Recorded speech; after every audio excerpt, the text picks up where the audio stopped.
Естествено моментите, в които се чувствам душевно празен, когато нещо липсва в хуманната ми същност, в период на подобен апокалипсис в черепа си чувствам дъжд от безразборно падащи обелекси, лишени от всякаква тежина, създадени от спиритуална нещета в оковите на сублимна простота. И това са все положителните неща, а чернодейството се крие в липсата на светлина, или по-конкретно в наличието на такава контролирана от неземен фактор, а именно времето.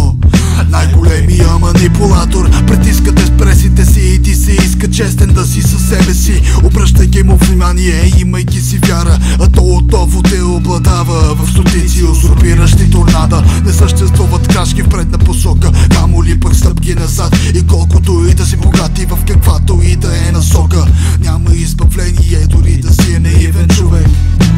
Казано по-просто, помниш ли моментите, в които беше млад и безгрижен? Денят ти се струваше като цяла седмица, а светът огромен и недостъпен, когато спомените все още не бяха поредица и градът безкромен и доста плътен. Разбира се, че ги помниш и дори си ги представяш. За няколко години ще говорим същото за настоящия момент. Времето отново пак ще те убия ни като бутилка абсент. Сега си тук, а после ставаш пациент в болницата на мемуарите на това земно битие. Няма сила, божество или каквото и да било, което да може в себе си да поеме на всички хора душите, така изкусно да играе ролята на узурпатор, освен едно всевишно нещо. Времето манипулатор, което никого не би пощадило, сериен убиец като съветския Андрей Чикатило.